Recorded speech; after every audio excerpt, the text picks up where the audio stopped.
সে মণ্ডপ।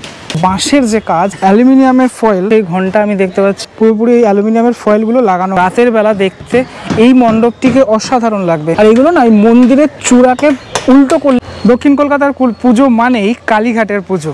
আর কালীঘাটের পুজোতে একটা অন্যতম পুজো হচ্ছে কালীঘাট মিলন সংঘের পুজো। এর মধ্যে দাঁড়িয়েছি কালীঘাট মিলন সংঘের পুজোর একদম মানে প্রাঙ্গণের সামনে। কীভাবে সেজে উঠছে 2024 সালের প্যান্ডেল, সেটা দেখার জন্যই আমি চলে আসলাম। গেটটা হচ্ছে এটা, গেটে পুরোপুরি এরকম বাঁশ লাগানো এবং এদিক থেকে প্রবেশ হয়। ঠিক আছে, প্রবেশ মানে এই যে জায়গাগুলো, সেই জায়গাগুলো অবশ্যই ফাঁকা থাকবে না, সে জায়গাগুলো পুরোপুরি ভরিয়ে তোলা হবে সুন্দরভাবে। কালীঘাট মিলন সংঘের যে পুজোটা সেটা খুব আন্তরিকতার সাথে হয় এবং এই জায়গাটাও, স্পেসটাও খুব সুন্দর। মানে অনেকটা মোটামুটি জায়গা আছে এই এরিয়াটার মধ্যে, যার জন্য পুজোটাকে খুব সুন্দরভাবে করা যায়। একটা পুজোর জন্য ছোট্ট গলি এক রকমের স্পেস হয়, আবার বিরাট একটা জায়গা তাতে বিভিন্নভাবে ফুটিয়ে তোলা যায়। তার জন্য জায়গা ম্যাটার অবশ্যই করে আমার যেটা মনে হয়। আচ্ছা, এই পুরোটাই আমি দেখতে পাচ্ছি যে বাঁশের যে কাজ, সে কাজে ইতিমধ্যে কাজ মানে হয়ে গেছে। বাঁশের যে বাঁশ বাঁধার যে কাজটা এবং এই রেড কালারের যে দড়ি, সেই দড়ি দিয়ে পুরোপুরি অংশটাকে সাজানো হয়েছে। ওদের যে ক্লাবটা সেটা হচ্ছে এটা কালীঘাট মিলন সংঘের ক্লাব। এবার চলো একদম মণ্ডপে প্রবেশ তো করি। প্রবেশ করার পর দেখাচ্ছি বেশ কিছু জিনিসপত্র এদিকে সেদিকে সব ছড়ানো ছিটানো রয়েছে, কারণ যে জিনিসগুলো দিয়ে মণ্ডপ সেজে উঠছে। আমার 2 বছর আগের যে প্যান্ডেলটা সেটা সবথেকে বেশি ভালো লেগেছিলো, যেখানে আমরা ওই ধুনুচি দেখেছিলাম এখানে। হ্যাঁ, এবছরের যে মণ্ডপ, সে মণ্ডপ অনেকটাই হাইট হয়েছে টোটাল মণ্ডপের এবং এই টোটাল এরিয়াটা জুড়ে যে কাজ, সে কাজ কিন্তু হয়েছে, এখন অবধি কাজ চলছে। 2024 সালের যে কাজ, দাদারা কাজ করছেন পুরোপুরি অংশ জুড়েই। অনেক বাঁশ, তারপরে বিভিন্ন জিনিসপত্র, সেটা আমি একটুখানি ডিটেলে তোমাদেরকে দেখালে তোমরা বুঝতে পারবে। বাঁশ কেটে কেটে এরকম রাখা এবং তার মধ্যে অ্যালুমিনিয়ামের ফয়েল, সে অ্যালুমিনিয়ামের ফয়েল দিয়ে এরকম করে মুড়িয়ে ফেলা হয়েছে। মানে এগুলোকে দেখলে ওই ব্যাম্বু বিরিয়ানির কথা মনে পড়ে যাচ্ছে আমার, বাঁশের মধ্যে যে বিরিয়ানি হয়, যা কারা কারা খেয়েছো কমেন্ট করে জানিও। তো যাই হোক, এইগুলো দিয়ে পুরোপুরি সেজে উঠছে এবছর কালীঘাট মিলন সংঘের যে মণ্ডপ। আমি একটু ডিটেলে যাওয়ার চেষ্টা করবো, ওদিকটাতে যাই। এই দেখো, এইগুলো হচ্ছে তোমার ওই অ্যালুমিনিয়ামের ফয়েলগুলোকে এরকম ছোটো ছোটো ছোটো ছোটো টুকরো করা হয়েছে। ঠিক আছে, ইট বেঁধে এরকম করে টুকরো করে এরকম করে বাঁধা হয়েছে। আবার এই দিকটাতে আমি দেখতে পাচ্ছি লাল কাপড় বাঁধা রয়েছে। বিভিন্ন অংশে বিভিন্নভাবে সেজে উঠছে এবছরের কালীঘাট মিলন সংঘের মণ্ডপ। ক্রিসমাসের সময় যে বেল দেখতে পাই আমরা, অর্থাৎ ঘন্টা, সেই ঘন্টা আমি দেখতে পাচ্ছি। এই ঘন্টাগুলোর মধ্যে আবার হোল্ডার ফিট করা, মানে লাইট জ্বালানো হবে। এই কিছু কিছু লাইট অলরেডি লাগিয়ে দেওয়া হয়েছে, আর কিছু কিছুতে লাইট এখনো অবধি লাগানো হয়নি, যেটা লাগানোর কাজটা যেটা চলবে। লাইটের কাজ, লাইট অলরেডি চলে এসেছে, আজকে লাইটটা এখানে লাগানোর যে কাজ সেটা হবে। আসি মণ্ডপের মূল অংশটাতে। এই হচ্ছে তোমার মূল অংশটা, যেটা পুরোপুরি এইভাবে বাঁশ দিয়ে একটা বিরাট আকারের এখানে যে স্ট্রাকচারাল পার্ট, সেটা গড়ে উঠেছে পুরোপুরি। এবার তুমি যদি ফলো করো পুরো অংশটা, আমরা যখন ঢুকছি তখন এরকম ত্রিভুজ আকৃতির রয়েছে, আর আমরা যখন এদিক থেকে বেরোচ্ছি বা এদিক থেকেই যদি বেরিয়ে যাই, এই দিকের যে গেটটা, সেই গেটটাকে আবার অন্যরকমভাবে এখানে তৈরি করা হয়েছে। এক এক জায়গায় এক এক রকমের যে বাঁশের যে ডিজাইন, সে ডিজাইন দিয়ে টোটাল মণ্ডপটা গড়ে উঠেছে। তবে আমি এটুকু বলবো যে যখন লাইটগুলো জ্বলবে তখন রাতের বেলা দেখতে এই মণ্ডপটিকে অসাধারণ লাগবে, কারণ এই টোটাল অংশ জুড়ে লাইটের কাজ রয়েছে, লাইটের খেলা রয়েছে। এবার ভেবে দেখো, এই আর্কিটেকচারে যখন এই ছোট ছোট যে ডুমগুলো জ্বলবে, সেটা কল্পনা করে দেখো কতটুকু সুন্দর লাগে।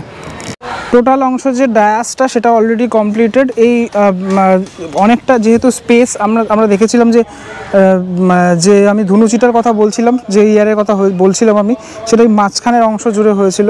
আচ্ছা, এই জায়গাটাতে আবার এরকম সিঁড়ির মতো একটা অংশ রাখা হয়েছে, মনে হয় এখানে কিছু একটা বসানো হবে।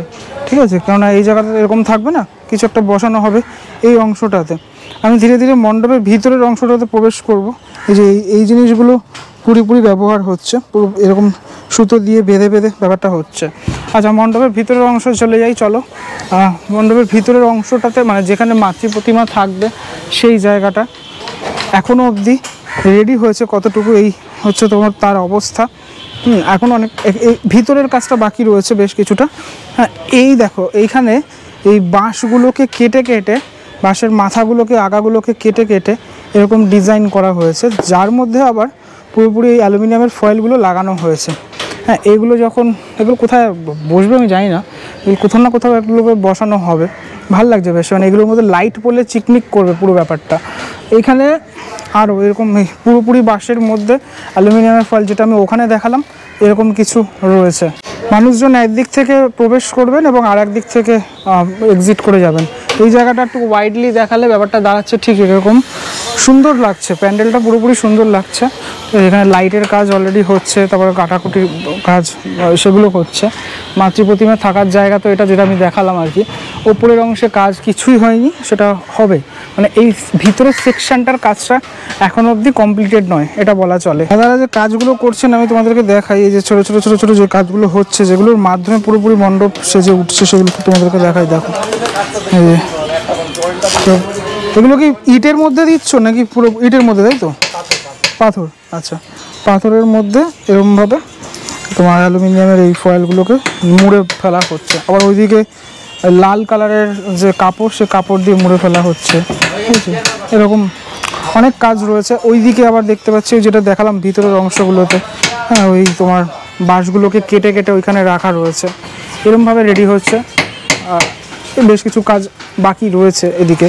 আমার পিছনের মণ্ডপ এবং আমি সামনেরটা দেখাই একটুখানি। এই হচ্ছে তোমার সামনেটা, সামনের এই জায়গাটা বেশ ভালো লাগছে দেখতে। মানে তোমার মণ্ডপ যদি এটা হয়, অপোজিটের পার্টগুলো মানে দেখার মতো। পুরো এই পরিবেশটাই বদলে যাবে যখন পুরোপুরি লাইটগুলো জ্বলবে। অবশ্যই এইসব মণ্ডপ রাতের জন্যই ভালো লাগে। দেখো এখান থেকে একটু ওয়াইডলি দেখায় ব্যাপারটা, হাইটটা অনেকটাই রয়েছে, ঠিক আছে? এই মণ্ডপের হাইট অনেকটাই রয়েছে, ঠিক আছে? যখন রেডি হবে তখন আমি আসবো, তো অবশ্যই কালীঘাট মিলন সংঘের মণ্ডপ আমি দেখে থাকি প্রতিবারই। এই মুহূর্তে সূর্যটা পিছন দিকে রয়েছে, তাই জন্য এই জায়গাটা কালো লাগছে। সূর্য যদি আমার পিছনে হতো তাহলে আরও পরিষ্কারভাবে দেখা যেত ব্যাপারটা। আমি জানি না কতটুকু তোমরা বুঝতে পারছো। হ্যাঁ, বুঝতে পারছো, মানে ছায়াটা পড়ছে ঠিকই, কিন্তু বোঝা তো যাচ্ছে অবশ্যই।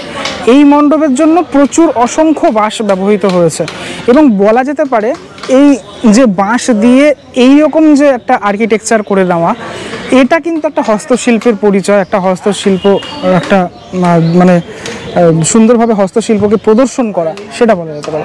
একটু দেখাই, এই দিকের পার্টটা এরকম ঝুঁকে আছে, এদিকেরটাও কিন্তু এরকম ঝুঁকে আছে। একটা জ্যামিতিক ব্যাপার লক্ষ্য করবে তোমরা। শুধু জ্যামিতিটা লক্ষ্য করলাম না আমি, এই গেটটাতে এবং তার অপোজিটের এই গেটটাতে, এটাও আমার মনে হয় যদি এরকমটা থাকতো তাহলে বেশি ভালো হতো। মানে আমার নিজস্ব সাজেশান, সাজেশান তো আমি দেওয়ার কেউ নই, বাট আমার নিজের ব্যক্তিগত অভিমত আমি বললাম যে তাহলে পুরোপুরি যে জ্যামিতিটা সেটা কিন্তু লক্ষ্য করা যেত। এরকম এই ভিতরের অংশটাতে ঢুকে গেছে, আর এইগুলো না এই মন্দিরের চূড়াকে উল্টো করলে যেমনটা হয় তেমনটা বানানো।